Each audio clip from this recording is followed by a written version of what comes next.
بسم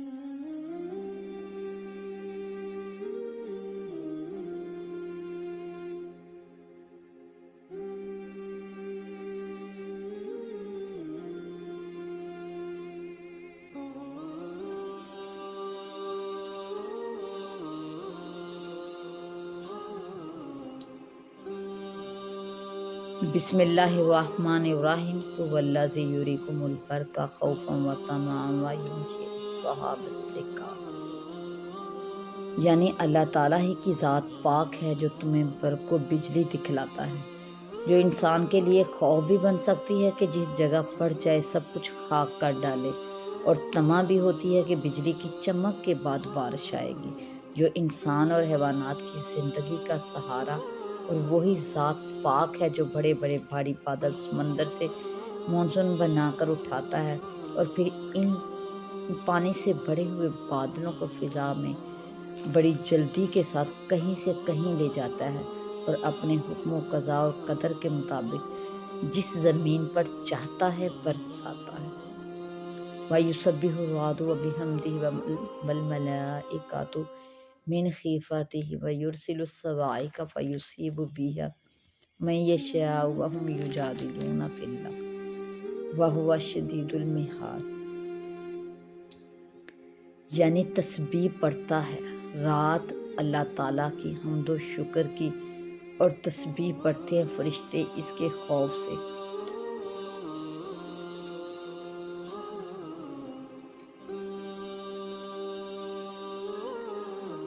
رات عرف و محاورہ میں بادل کی آواز کو کہا جاتا ہے جو بادلوں کے باہمی ٹکراؤ سے پیدا ہوتی ہے۔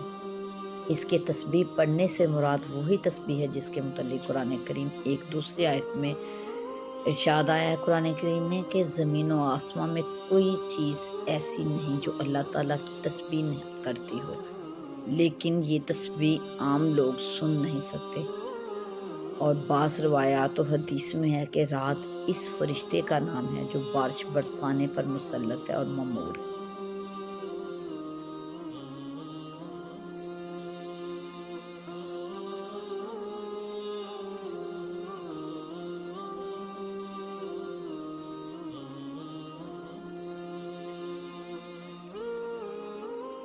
رات اس فرشتے کا نام ہے جو بارش برسانے پر مسلط ہے اور مامور ہے۔ اس معنی کے اعتبار سے تسبیح پڑھنا ظاہر ہے۔ وَيُرْسِلُ الصَّوَاعِقَ فَیُصِیبُ بِهَا مَن یَشَاءُ، صواعق صاعقہ کی جمع ہے۔ زمین پر گرنے والی بجلی کو صاعقہ کہا جاتا ہے۔ مطلب آیت کا یہ ہے کہ اللہ تعالیٰ ہی سے یہ بجلیاں زمین پر اللہ تعالیٰ ہی بھیجتا ہے، جن کے ذریعے جس کو چاہتا ہے جلا دیتا ہے۔ وَهُمْ یُجَادِلُونَ فِی اللَّهِ وَهُوَ شَدِیدُ الْمِحَالِ، لفظ محال بکسر میم ہیلا و تدبیر کے معنی میں ہے، اور عذاب و عقاب کے معنی میں بھی، اور قدرت کے معنی میں بھی۔ معنی آیت کے یہ ہیں کہ لوگ اللہ تعالیٰ کی توحید کے معاملہ میں باہمی جھگڑے اور مجادلہ میں مبتلا ہیں، حالانکہ اللہ تعالیٰ بڑی قوی تدبیر کرنے والے ہیں جس کے سامنے کسی کی کوئی چال نہیں چلتی۔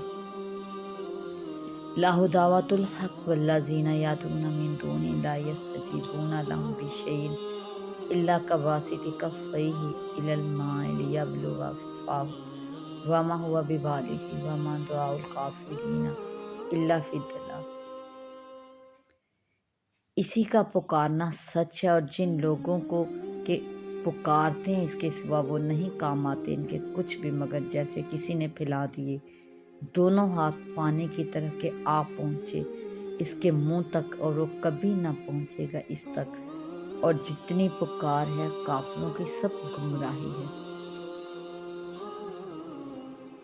وَلِلَّهِ يَسْجُدُ مَن فِی السَّمَاوَاتِ وَالْأَرْضِ طَوْعًا وَكَرْهًا وَظِلَالُهُم بِالْغُدُوِّ وَالْآصَالِ۔ قُلْ مَن رَبُّ السَّمَاوَاتِ وَالْأَرْضِ قُلِ اللَّهُ، پوچھ کون ہے رب آسمان اور زمین کا، فرما دیجئے اللہ۔ پھر فرمائیے کیا تم نے پکڑے ہیں اس کے سوا ایسے حمایتی جو مالک نہیں اپنے بھلے اور برے کے، فرمائیے کیا برابر ہوتا ہے اندھا اور دیکھنے والا، یا کہیں برابر ہے اندھیرا اور اجالا؟ کیا ٹھہرائے ہیں انہوں نے اللہ کے لیے شریک کہ انہوں نے کچھ پیدا کیا ہے؟ جیسے پیدا کیا اللہ نے پھر مشتبہ ہو گئی پیدائش ان کی نظر میں۔ فرمائیے اللہ ہے پیدا کرنے والا ہر چیز کا، اور وہی ہے اکیلا زبردست۔ آپ صلی اللہ علیہ وآلہ وسلم ان سے فرمائیے کہ آسمانوں اور زمین کا رب یعنی موجد اور مبدی یعنی خالق اور حافظ کون ہے؟ چونکہ اس کا جواب متعین ہے، اس لیے جواب بھی آپ ہی فرما دیجیے کہ اللہ تعالیٰ ہے اور اللہ ہی ہے۔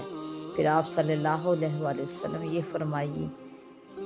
کہ یہ دلائل توحید سن کر پھر بھی تم نے اللہ کے سوا دوسرے مددگار قرار دے رکھے ہیں،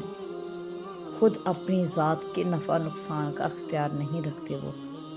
اور پھر شرک و ابطال اور توحید کے احقاق کے بعد اہل توحید و اہل شرک اور خود توحید اور شرک کے درمیان اظہار فرق کے لیے آپ صلی اللہ علیہ وآلہ وسلم فرمائیے کہ کیا اندھا اور آنکھوں والا برابر ہو سکتا ہے؟ یہ مثال ہے مشرک اور موحد کی۔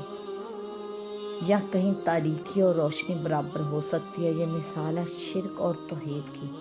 یا انہوں نے اللہ کے لیے ایسے شریک قرار دے رکھے ہیں کہ انہوں نے کسی چیز کو پیدا کیا ہو جیسا اللہ ان کے اعتراف کے موافق بھی پیدا کرتا ہے، پھر اس وجہ سے ان کے دونوں کا پیدا کرنا ایک سا معلوم ہوا ہو، اور اس سے استدلال کیا ہو کہ جب دونوں یکساں خالق ہیں تو دونوں یکساں معبود بھی ہوں گے۔ اس کے متعلق بھی آپ ہی فرما دیجیے کہ اللہ ہی ہر چیز کا خالق ہے، اور وہی اپنی ذات و صفات کمال میں واحد ہے اور سب مخلوقات پر غالب ہے۔ اللہ تعالیٰ نے آسمان سے پانی نازل فرمایا، پھر اس پانی سے نالے بھر کر اپنی مقدار کے موافق چلنے لگے، یعنی چھوٹے نالے میں تھوڑا پانی اور بڑے نالے میں زیادہ پانی۔ پھر وہ سیلاب کا پانی خس و خشاک کو بہا لایا جو اس پانی کی سطح کے اوپر آ رہا ہے۔ ایک کوڑا کرکٹ تو یہ ہے، اور جن چیزوں کو آگ کے اندر رکھ کر زیور یا اور اسباب ظروف وغیرہ بنانے کی غرض سے تپاتے ہیں، اس میں بھی ایسا ہی میل کچیل اوپر آ جاتا ہے۔ بس ان دو مثالوں میں دو چیزیں ہیں، ایک کارآمد چیز کے اصل پانی اور اصل مال ہے، اور ایک ناکارہ چیز کے کوڑا کرکٹ میل کچیل ہی۔ غرض اللہ تعالیٰ حق یعنی توحید اور ایمان وغیرہ، اور باطل یعنی کفر و شرک وغیرہ کی اسی طرح کی مثال بیان کر رہا ہے، جس کی تکمیل اگلے مضمون میں ہوتی ہے۔ سو ان دونوں مذکورہ مثالوں میں جو میل کچیل تھا وہ تو پھینک دیا جاتا ہے، اور جو چیز لوگوں کے کار آمد ہے وہ دنیا میں نفع رسانی کے ساتھ رہتی ہے۔ جس طرح حق و باطل کی مثال بیان کی گئی کہ اللہ تعالیٰ اسی طرح ہر ضروری مضمون میں مثالیں بیان کیا کرتے ہیں۔ حاصل دونوں مثالوں کا یہ ہے، جیسا کہ ان مثالوں میں میل کچیل کو ظاہر کیا گیا کہ وہ پھینک دیا جاتا ہے اور اصلی چیز باقی رہ جاتی ہے، اسی طرح وہ چند روز حق کے اوپر باطل غالب نظر آئے بھی تو حقیقت یہ ہے کہ آخر کار باطل محو اور مغلوب ہو جاتا ہے اور حق باقی اور ثابت رہتا ہے۔ انزل من السماء ماء فصلت اودية بقدرها فاحتمل السيل زبدا رابيا۔ اتارا اس نے آسمان سے پانی، بہنے لگے نالے اپنی اپنی مقدار کے موافق، پھر اوپر لے آیا وہ نالا جاگ پھولا ہوا، اور جس چیز کو دھونکتے ہیں آگ میں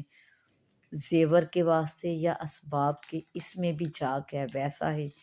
یوں بیان کرتا ہے اللہ حق اور باطل کو۔ سو وہ جاگ تو جاتا رہتا ہے سو کر، اور وہ جو کام آتا ہے لوگوں کے سو باقی رہتا ہے زمین میں، اسی طرح بیان کرتا ہے اللہ مثال۔ للذین استجابوا لربهم الحسنی والذین لم یستجیبوا لہ لو ان لہم فی الارض جمیعا ومثلہ معہ لافتدوا بہ۔ جن لوگوں نے اپنے رب کا کہنا مان لیا اور توحید اور اطاعت کو اختیار کر لیا، ان کے لیے اچھا بدلہ یعنی جنت مقرر ہے۔ اور جن لوگوں نے اس کا کہا نہ مانا اور کفر و معصیت پر قائم رہے، ان کے پاس قیامت کے دن اگر تمام دنیا بھر کی چیزیں موجود ہوں اور بلکہ اس کے ساتھ اسی کے برابر اور بھی مال و دولت ہو، سب اپنی رہائی کے لیے دے ڈالیں، تو ان لوگوں کا سخت حساب ہوگا، جس کی دوسری آیت میں حساب اسیر فرمایا ہے، اور ان کا ٹھکانہ ہمیشہ کے لیے دوزخ ہے، اور وہ بری جگہ قرار دی گئی۔ اور جو شخص یہ یقین رکھتا ہو کہ جو کچھ آپ کے رب کی طرف سے آپ پر نازل ہوا ہے وہ سب حق ہے، کیا ایسا شخص اس کی طرح ہو سکتا ہے جو کہ اس علم سے محض اندھا ہے؟ یعنی کافر و مومن برابر نہیں۔ پس نصیحت تو سمجھدار ہی لوگ قبول کرتے ہیں، اور یہ سمجھدار لوگ ایسے ہیں کہ اللہ سے جو کچھ انہوں نے عہد کیا اس کو پورا کرتے ہیں اور اس عہد کو توڑتے نہیں، اور یہ ایسے ہیں کہ اللہ نے جن علاقوں کے قائم رکھنے کا حکم کیا ان کو قائم رکھتے ہیں اور اپنے اللہ سے ڈرتے ہیں، اور سخت عذاب کا اندیشہ رکھتے ہیں جو کفار کے ساتھ خاص ہوگا، اس لیے کفر سے بچتے ہیں۔ اور یہ لوگ ایسے ہیں کہ اپنے رب کی رضامندی کہ جو یہاں رہ کر دین و حق پر مضبوط رہتے ہیں اور نماز کی پابندی رکھتے ہیں، اور جو کچھ ہم نے ان کو روزی دی ہے اس میں سے چپکے اور ظاہر کر کے بھی جیسا موقع ہو خرچ کرتے ہیں، اور لوگوں کی بدسلوکی جو جن کے ساتھ حسن سلوک کرتے ہیں ٹال دیتے ہیں ان کی بدسلوکی کو، یعنی کوئی ان کے ساتھ بدسلوکی کرے تو کچھ خیال نہیں کرتے بلکہ اس کے ساتھ اچھا سلوک کرتے ہیں۔ اس جہاں میں یعنی آخرت میں نیک انجام ان لوگوں کے واسطے ہے، یعنی ہمیشہ رہنے کی جنتیں ہیں جن میں وہ لوگ داخل ہوں گے، اور ان کے ماں باپ اور بیویوں اور اولاد میں جو جنت کے لائق یعنی مومن ہوں گے، گو ان موصوفین کے درجے کے نہ ہوں وہ بھی جنت میں ان کی برکت سے انہی کے درجوں میں داخل ہوں گے، اور فرشتے ان کے پاس ہر سمت دروازہ سے آتے ہوں گے اور یہ کہتے ہوں گے کہ تم ہر آفت اور خطرہ سے صحیح سلامت رہو گے بدولت اس کے کہ تم دین حق پر مضبوط رہے تھے، سو اس جہان میں تمہارا انجام بہت اچھا ہے۔